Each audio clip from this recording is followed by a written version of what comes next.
with Parliamentary Protective Services.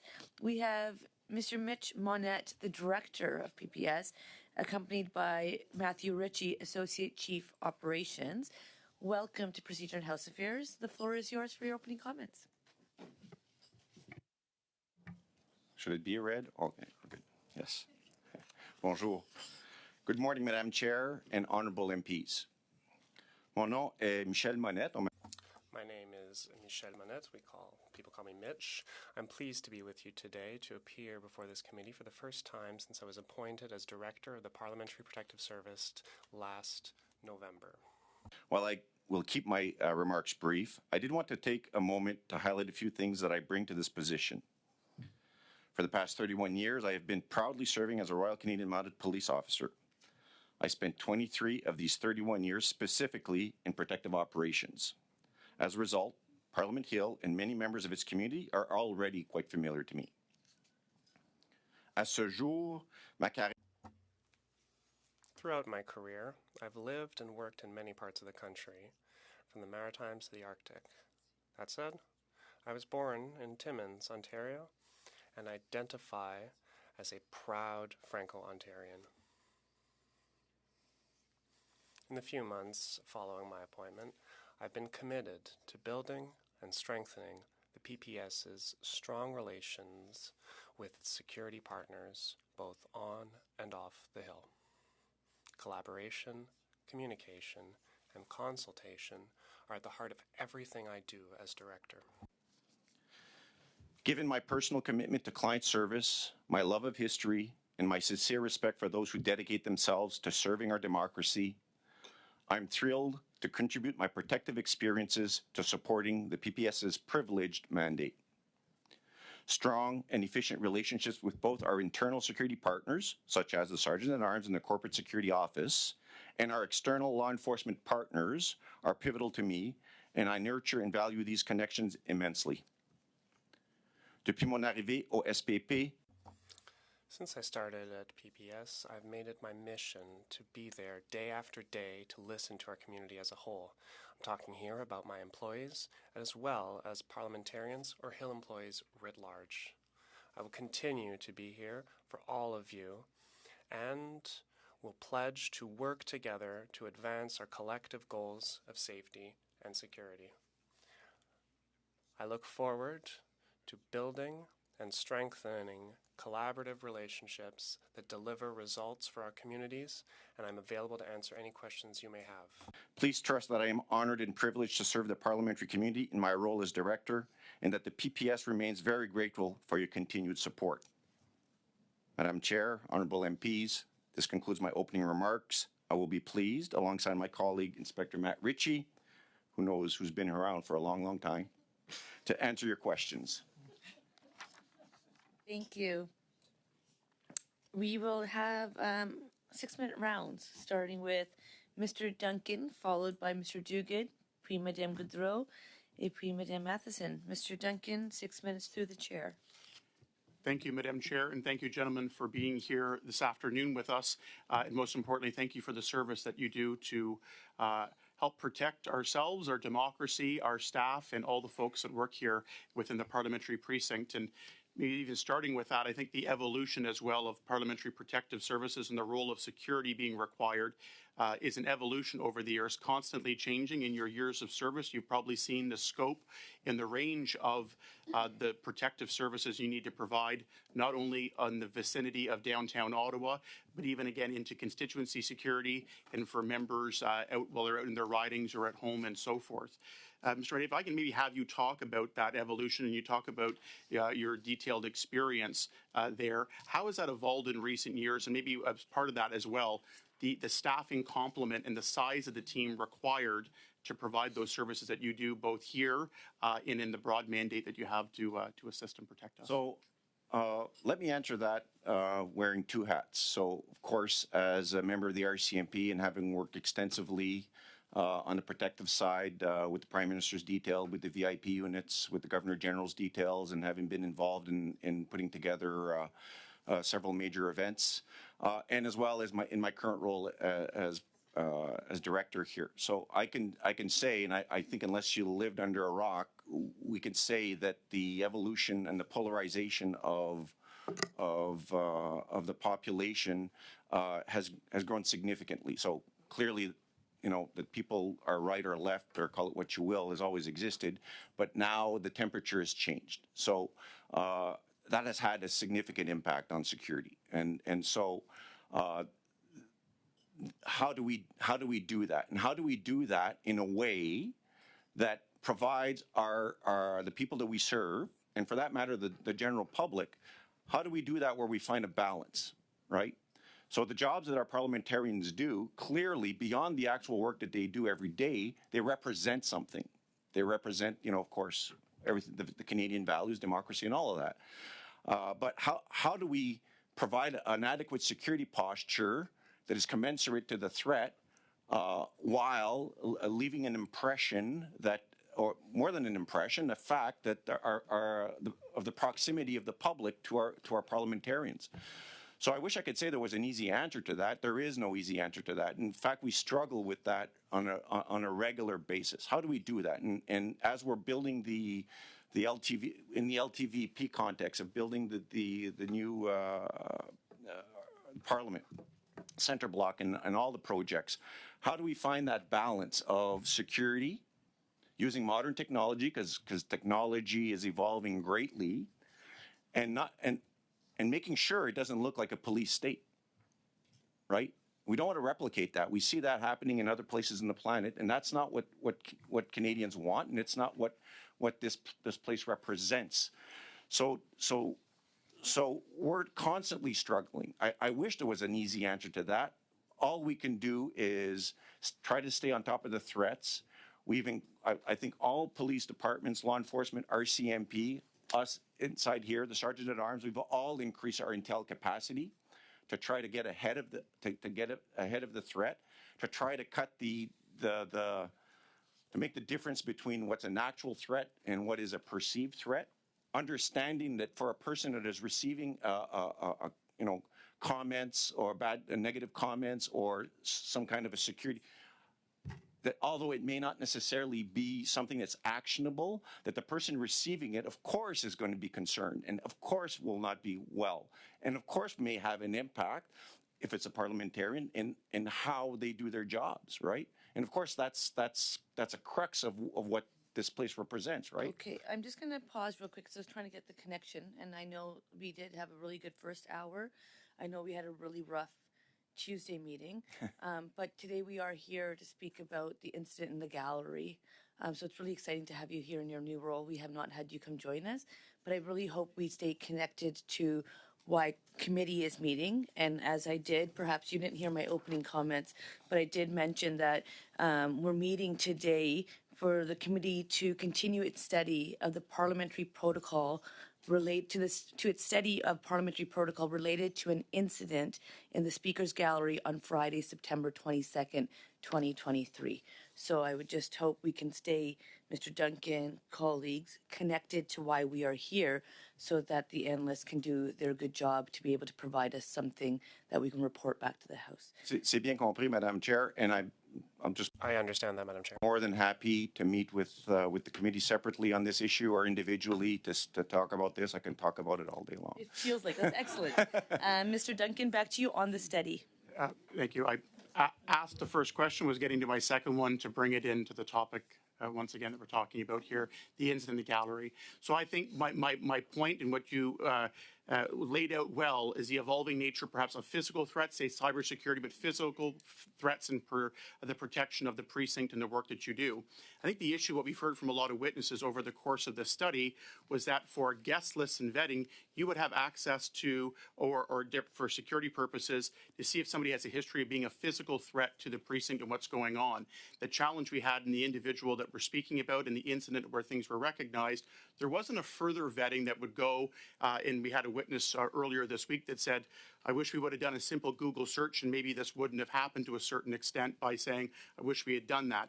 My question to this point is your capacity and ability to deal with that. I think we've narrowed down that PPS does not do an online search of individuals for what the issue that happened here. It's more of the physical nature, the physical threat that members of the precinct have. So I'm going to ask you to speak about the capacity. You do not have the capacity, I believe, within existing resources to go and do that extra layer. But just to talk about, again, I think to confirm that perhaps, and whether you would be best suited to be the ones to handle that. So we clearly don't. Well, first of all, it's not our mandate to do it. As you mentioned, our mandate is clearly physical security. So we'll receive the information, the guest lists, and things that the names of the individuals that have that will be given access to the precinct. But other than that, I mean, whether we have a capacity to answer your specific question. Clearly, we don't have a capacity for a significant list, but again, we're not built for that.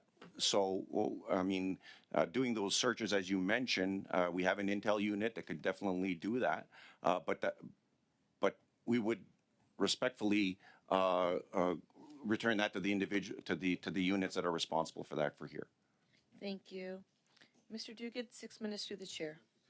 Thank you, Madam Chair, and I'd like to join my colleague in just thanking you for your long service, both to the RCMP, but also in your new role, protecting us, protecting Parliament, protecting our democracy. So thank you for keeping us safe, and thank your staff on our behalf as well.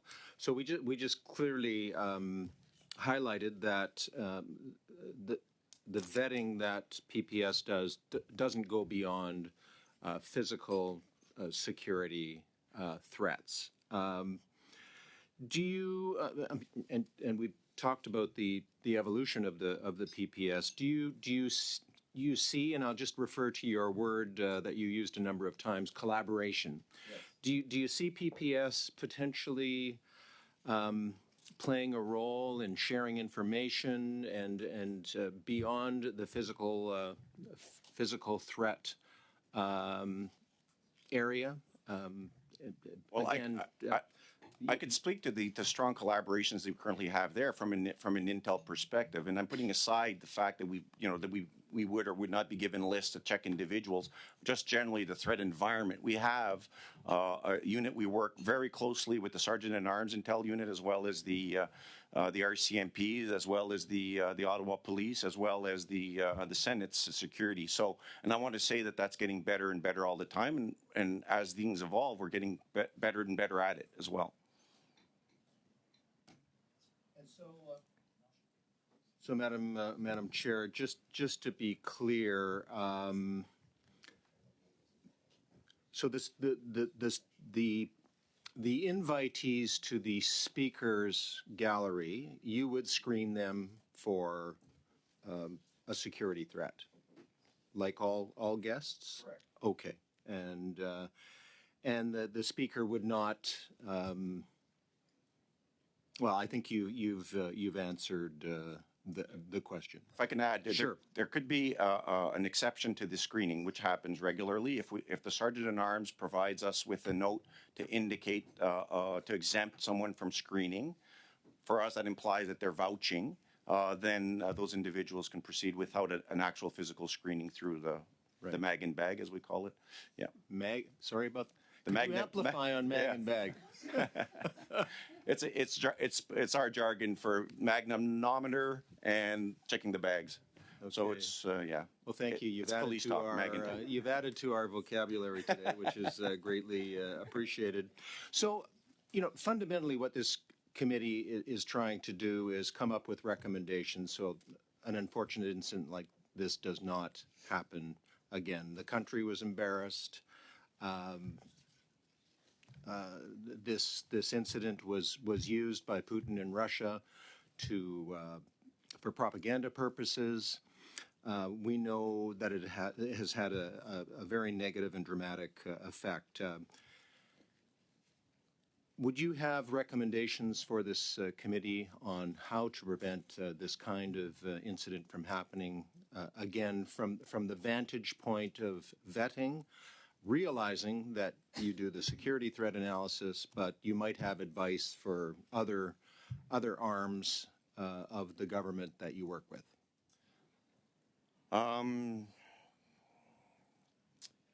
I mean, really, and this I would say is a protective principle at large. I mean, the more information we have about individuals, the more it provides whoever's responsible for doing every part of it more time to do the checks that might be necessary. So, I mean, clearly we have to establish protocols of how we do it and respect the protocols.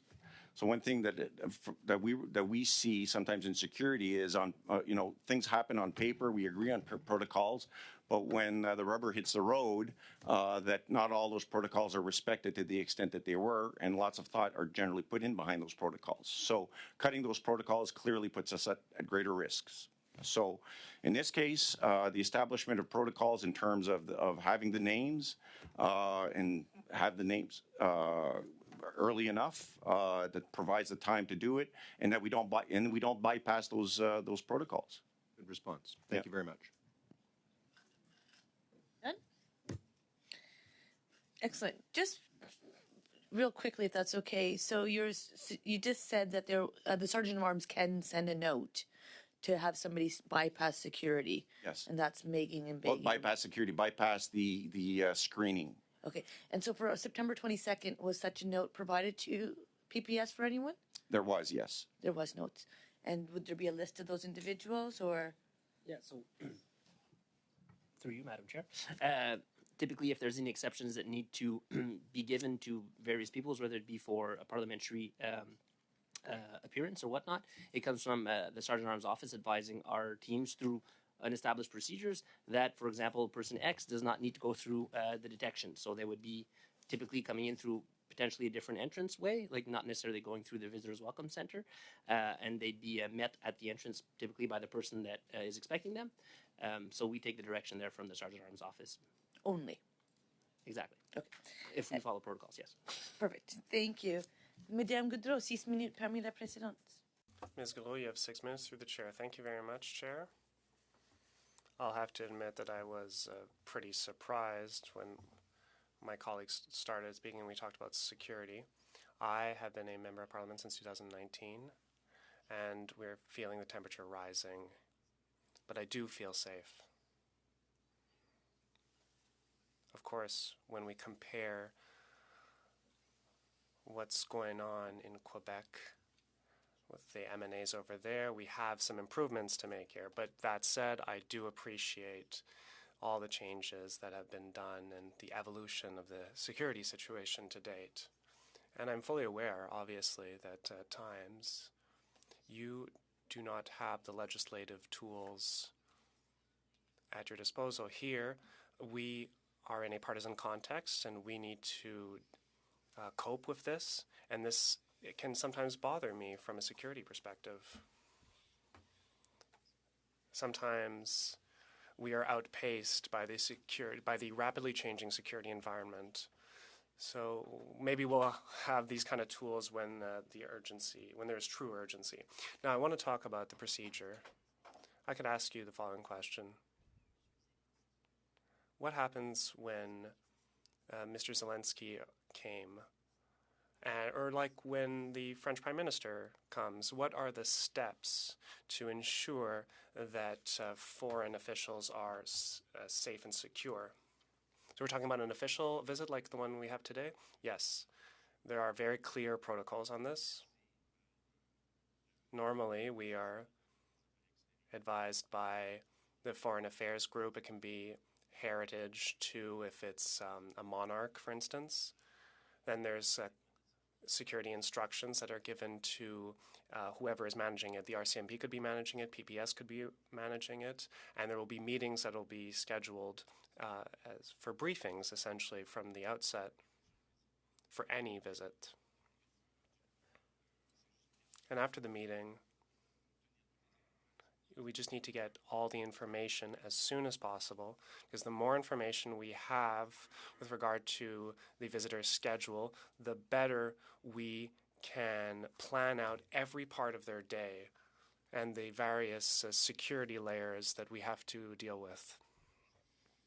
Once we have all that information, we then need to focus our efforts on the site of the visit. It can be Parliament which has its own infrastructure, but if it's outside the Hill, we can contact our partners to determine the way to ensure the security. And then we need to assess the threat level in order to provide security. Regarding President Zelensky's, it was very high, yes, and it happened very quickly. It had to happen very secretly. So how do you deal with that? That's a very challenging environment. Well, how do we deal with it? All right, so we look at all the elements that are on the table, and we look at all the resources we have available. And human resources are the hardest to deploy. If it's a major, large-scale event, we might not have the people there at that time to ensure security. So we need to contact the RCMP, we need to contact various provincial police forces. In Ottawa, we have benefit of having Montreal, Quebec City's police forces at our disposal, and we have other police forces that we can contact for major events. There's a grouping of cities that will help with their police forces. There is the RCMP Command Center that is also useful, and they have all kinds of resources and ways to support us. They have surveillance capacity through cameras. There's a whole command structure to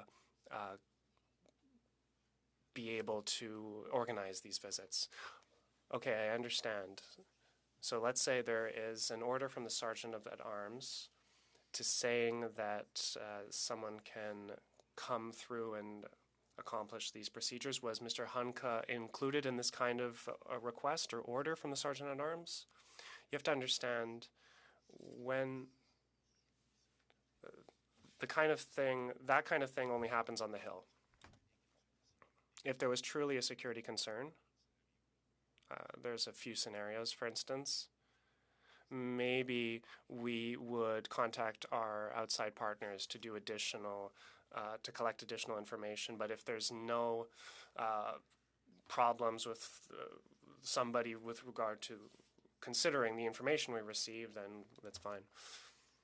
Well, we see some things happen where people in the galleries get quite energetic, and we realize that they've gone through security, and sometimes they just react spontaneously. What is your opinion on this, on how to scan people and screen them when they come to the House of Commons?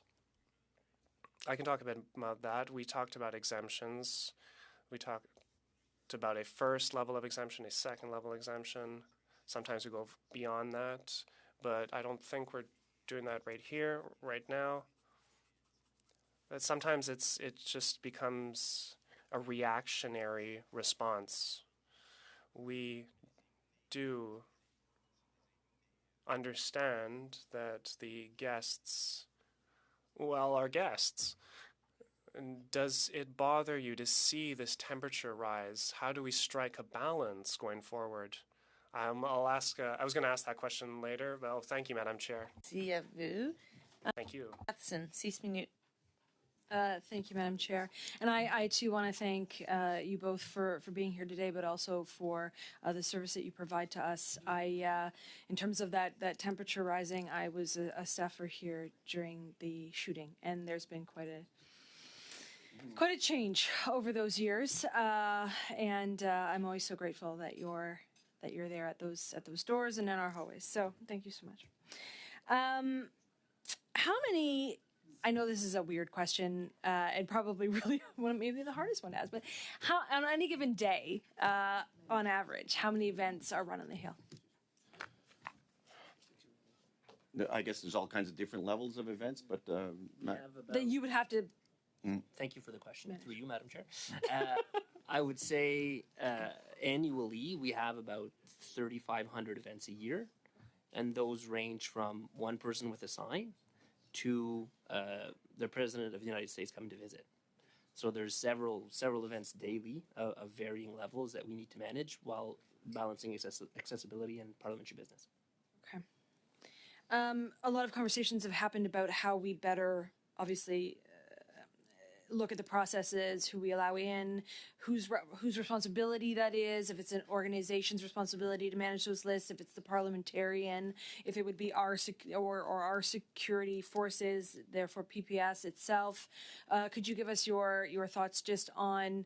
I know that you had said that you are mainly involved in the physical threat, but again, in terms of that reputational threat, what would that do to the overall process if we were to implement more of a stricter system and I think of receptions, I think of meetings larger than 3 people, just individual MPs' offices. I think about those kinds of events. Want to handle this one? Sure thing. Yeah, happy to. Thank you for the question. Through you, Madam Chair. I think there's a lot we can do through partnerships with everyone on Parliament Hill.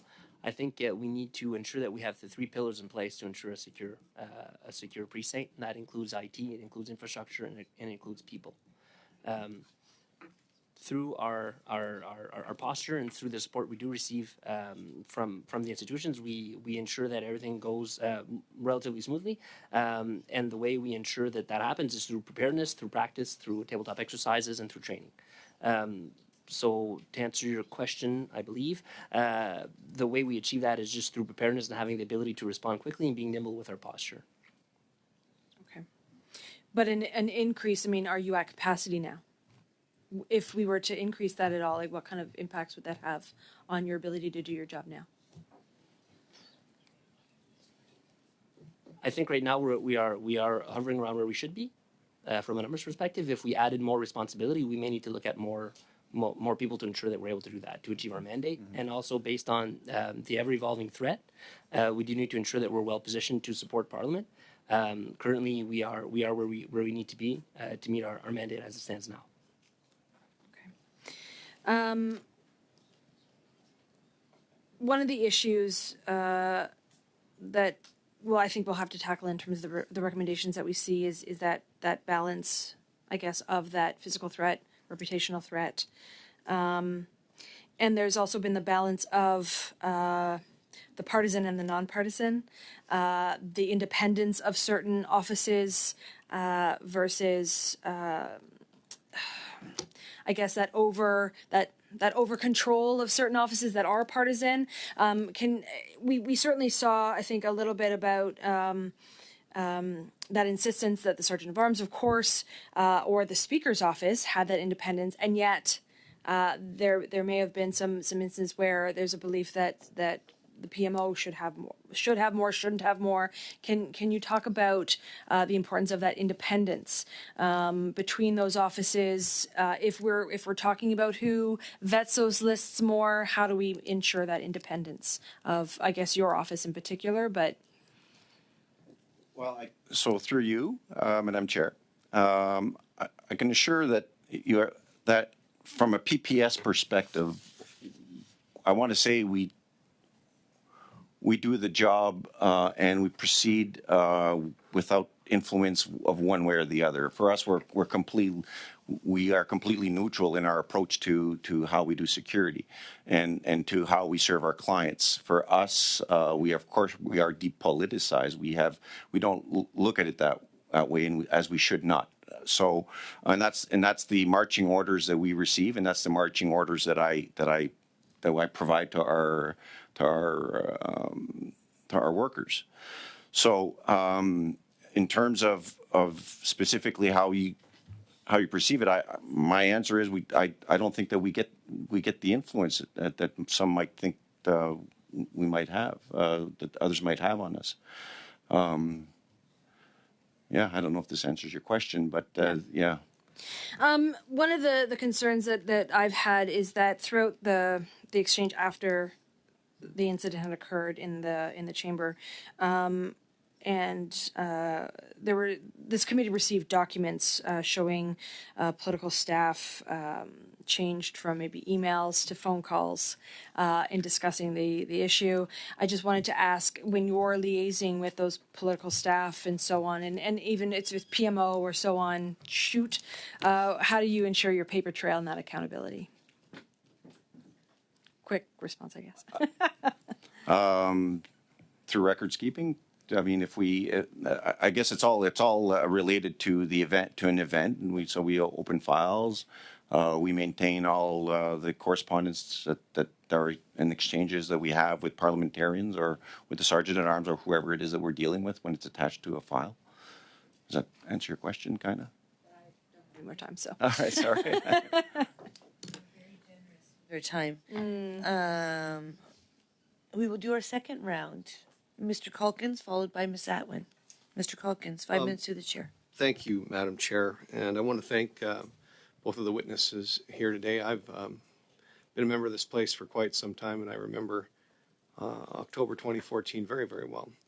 And I want to say thank you once again to our PPS staff who were PPS at the time, the House of Commons Security, for the work that they did that day. And I recognize that that is your mandate. Your mandate is the physical protection of the precinct and the assets that are here, and of course the human beings that come here either for work or for visitation. And I commend you for the excellent and difficult task that must be. And I do believe that the issue that's before this committee is one of reputational damage and how we mitigate reputational damage, and I don't believe that's in your mandate at all. Madam Chair, given that, I know these are very busy individuals who are looking after the care and control of this physical security of this place. I would like to move a motion that I believe you'll find is in order, that will broaden the scope of the current study that we're in to fully ascertain how we can get to the reputational portion of this. So I'm certain that the motion is being circulated right now to the clerk. And when you're ready, Madam Chair, I'll happily read the motion into the record. Everybody has it? No, it's related to the study. So just for process, if you're in public and there is a motion expanding the scope that's within relation to what we're doing here, notice is not needed. I understand interpreters have a copy of it, and I understand it should be hitting everyone's inboxes. Has it been received? Mr. Duguid, do you have it? Changing my password, so. Oh, Ms. Gainey, have you? Miss. Recommendation of PPS. Miss. Okay. I like the whole friendliness. Do you have it, Miss Atwin? I do, but can we briefly suspend just so we can take a look at it? And What? We just take a 2-minute break. Is that okay? Just a 2-minute break, quick? And after.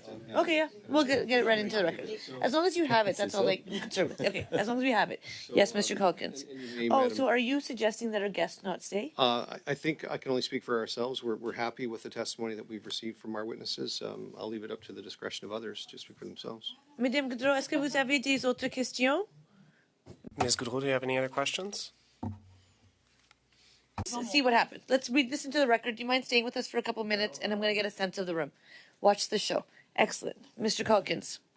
Thank you, Madam Chair. So I move that given that on September 19th, 2023, the Prime Minister invited Yaroslav Hunka to attend his exclusive reception with the President of Ukraine in Toronto on September 22nd, 2023, and that the hurt and international embarrassment that resulted from the honoring of Yaroslav Hunka could have been avoided had the Prime Minister's office done its due diligence to vet the list of guests that it sent to the Office of Protocol of Canada, and that neither the Prime Minister nor any member of his cabinet has apologized for that invitation.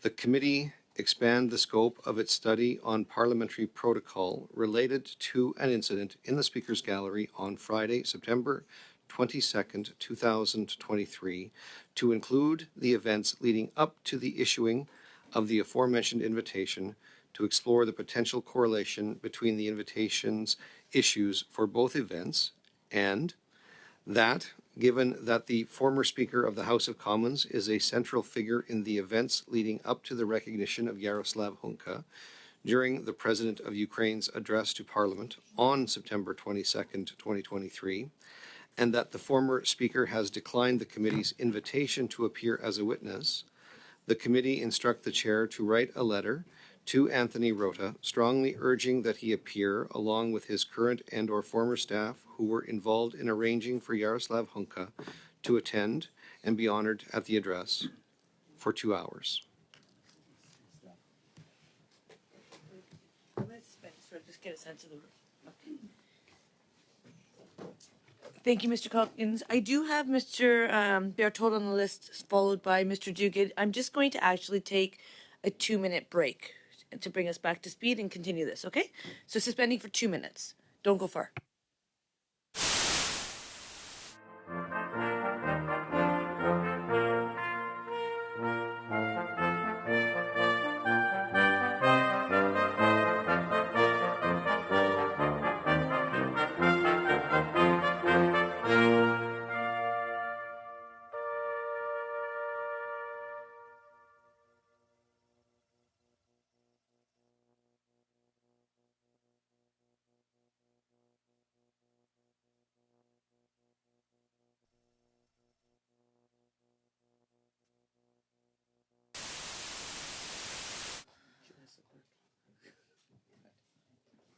I'm going to suggest, so there is some more questions remaining for you fine people, but I do believe majority of the members are okay with where the information they've obtained.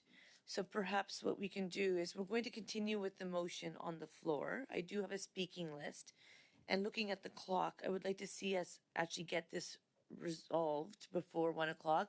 So I'm going to thank you both for being with us today. And I'm going to say we wholeheartedly appreciate the service that you provide.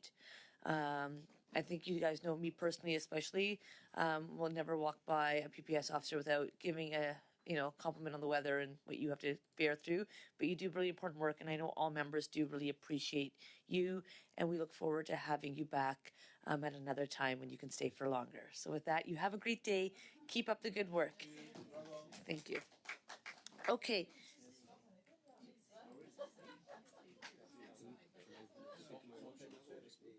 No, I'm going to Mr. Berthold. You gave me back the floor. Yeah. No, I was done. I was going to him next. Yeah. So I am going to now, we'll continue. I have a point of, okay, can we just focus, everyone? We have a point. You were done. You gave me back the floor. Wait, point of order, Mr. Calkins. So, Madam Chair, I out of due respect, I'll respect your ruling that I simply don't understand. I would like to speak to the motion that I just moved. I moved the motion. I put it on the floor. I gave colleagues an opportunity to see the motion, hear the motion. I gave you an opportunity, respectfully, to see what the will of the committee might be in dealing with other things, but I have not yet been granted the opportunity to speak to the motion for which I've just moved. This is a very standard thing that happens when a member of parliament moves a motion, that they then be granted an opportunity to speak to the motion. If you thought in some way, shape, or form that I had ceded the floor back to you for any other thing other than ruling whether or not my motion was at least in order so I could continue talking about it, then in my opinion, you've misinterpreted my intentions. I would like to have the floor, Madam Chair. I will add you to the list, but and perhaps there is a mistaken understanding. My understanding was that you wanted to read it into the record. Whatever you said was not necessarily exactly what was there, but all good. And then you gave me back the floor, and I told Mr. Berthold that I would be coming back to Mr. Berthold, so I'll add you back on the list, but I do have some people on the list. Point of order. I do believe, if I can finish. Sure.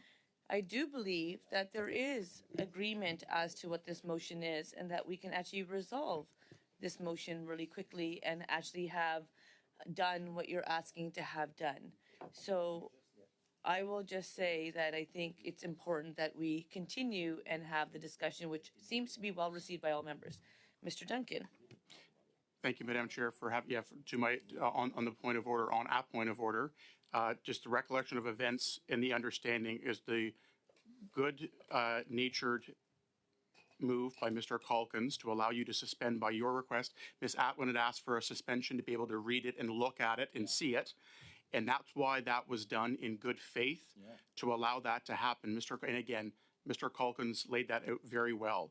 So again, I do not think it's a big deal. I think everyone's looking around here to say when an individual introduces a motion and then in good faith, after the ask was to suspend, to collect their thoughts or look at it, not just on their phones, that, okay, take a look at it. Once you've seen it, he can speak to it. Everybody had that impression, and that was the understanding we have there. So, Madam Chair, in a good faith, to try to conclude this and have people give an opportunity to say some commentary to it, I think it would be only fair that Mr. Calkins have the floor to be able to do that. And so in good faith, we should keep that.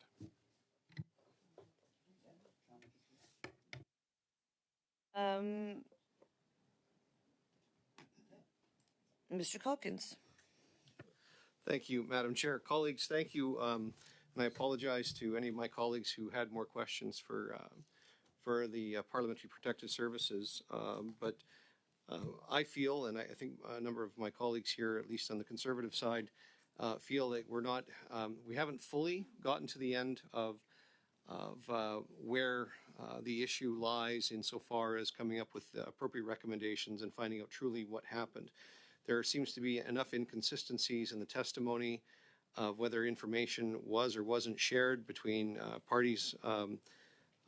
We've heard clearly that and seen through the documents and some of the testimony that was given that that certain lists were vetted, that information was shared that was said that wasn't supposed to be shared between parties.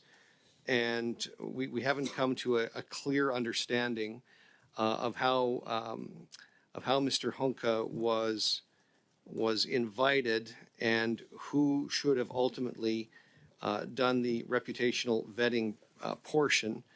And I don't believe we can do that, Madam Chair, and my colleagues, until we actually hear from the person central to the invitation, which is our former Speaker and colleague and frankly friend, Mr. Rhoda, and some of the staff that he would have been engaged with that directly reported to him.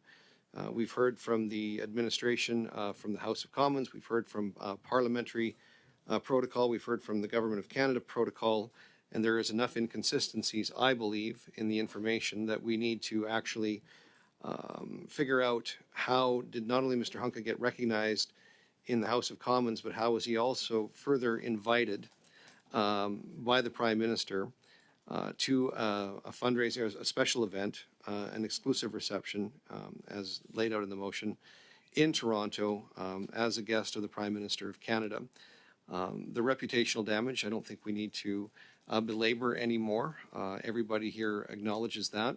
And if we want to have a fulsome, I believe, fulsome set of recommendations that will actually perhaps change the protocols and how we ensure that no further reputational damage is done, while at the same time being able to recognize and honor Canadians in the gallery. It's some of the more amazing things that I've ever been able to do in the 18 plus years that I've been here, is to stand and applaud not only great leaders from around our country and abroad, but great human beings, not only Canadians, but people from abroad who have come. And I would hate to think that with insufficient information, without fully understanding how this particular incident came to pass, that we would make a recommendation that would somehow jeopardize our ability to be an open, free democracy, willing to celebrate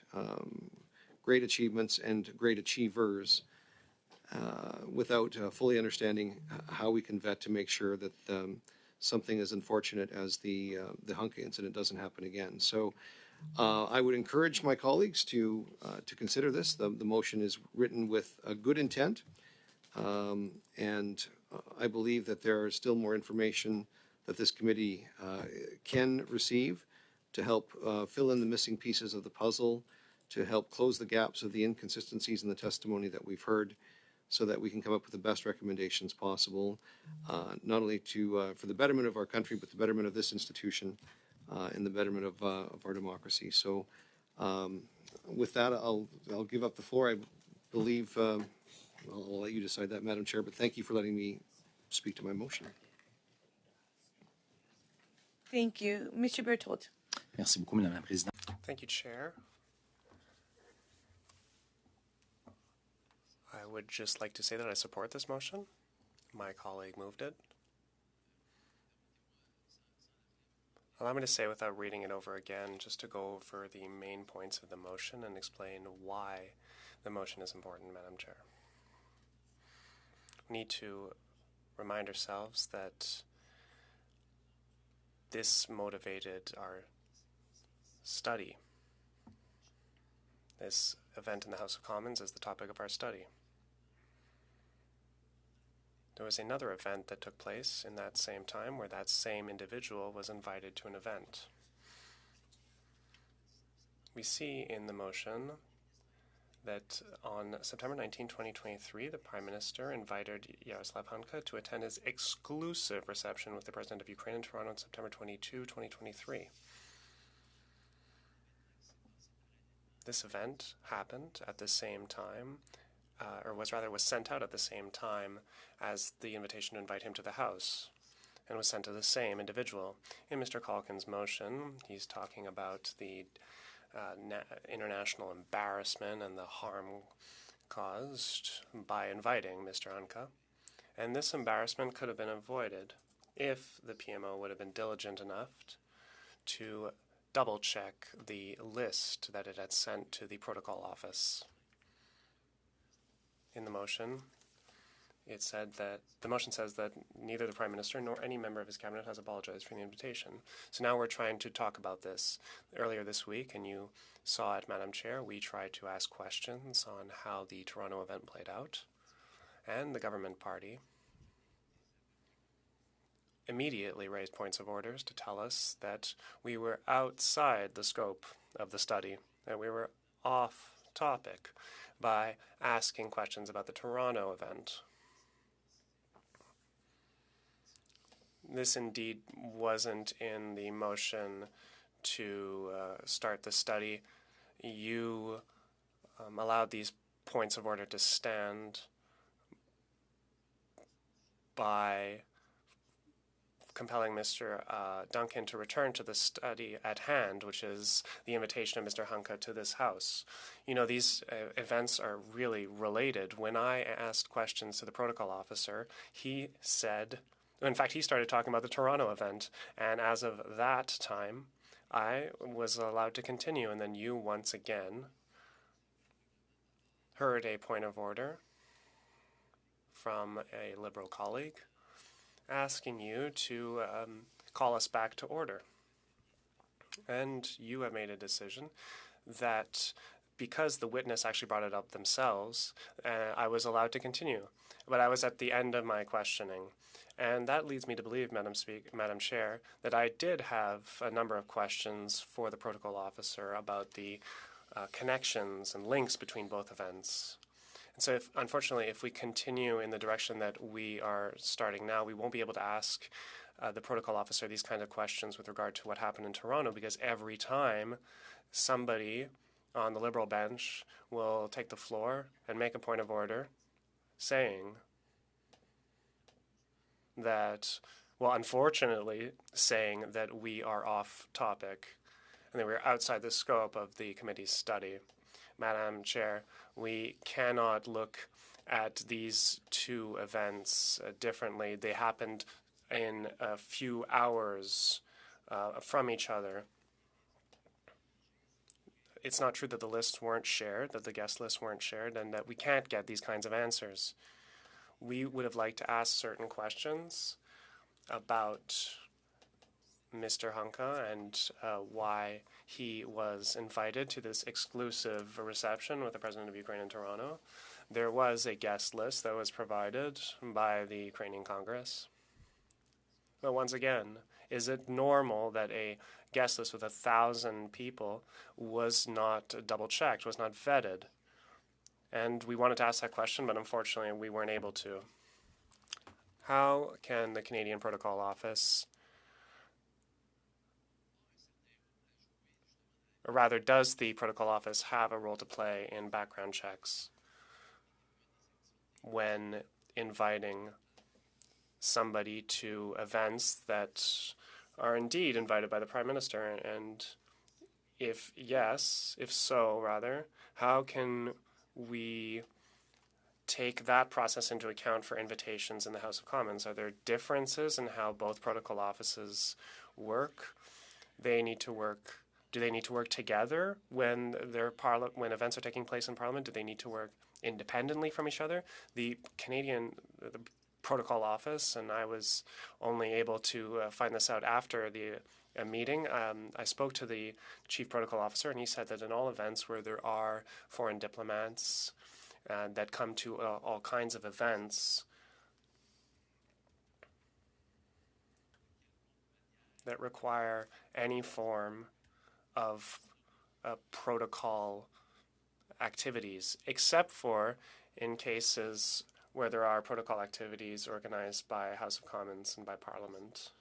In that case, they are automatically excluded because it's in another jurisdiction, and that's all right like that. We don't want the government's protocol people to manage the House protocol, because in that case there could be some interference. The protocol in the House of Commons is supposed to be nonpartisan. Could the Protocol Office of Canada have helped us by using the Toronto event to provide examples of how the process and procedure was followed, and to give us a heads up on what could have been done in the other event? Can the Protocol Office tell us how they get the guest list, how they manage the guest lists? I was able to ask, again, that question not in public because I couldn't, but I asked the protocol officer, how do you welcome people? Who is responsible for ensuring that the person who is coming to the event is indeed the right person? It seems like this is how things work elsewhere, but here it is not the case. So there are many questions that are very relevant in this whole affair. We need to get the right time of day here, and we need to properly be able to establish a good report that's going to give us answers and develop sound practices to ensure that an event like this does not happen again. Madam Chair, you'll know that at least once a week I get comments from people who are telling me that we honored that person in the gallery. Some people say that we stand up. I don't want to quote anyone. I think that all members here have continued to receive this kind of comments, despite the fact that this has happened for months. We don't have a choice. We need to act responsibly here.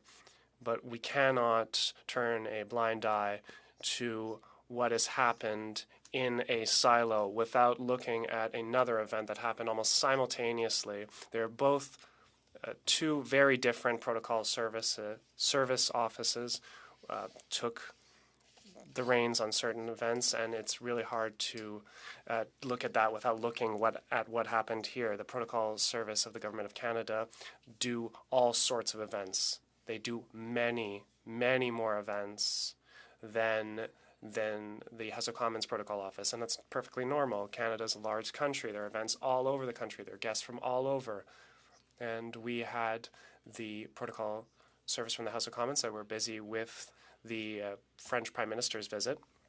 But simultaneously, the other protocol office, that of the government, had to manage the trip throughout the country, and that's not nothing. You know, it's hard work, and they have useful experience that we need to be able to listen to. We need to be able to listen to the people who have that experience talking about the events that took place in Toronto, because these events relate to the same individual and they relate to the same situation. Even if this person declined the invitation, I want to know exactly what happened, when, with whom, and we need to know all of that information in Toronto and here. Now, for the second part of the motion, for Mr. Rhoda, I have a lot of respect for Mr. Rhoda.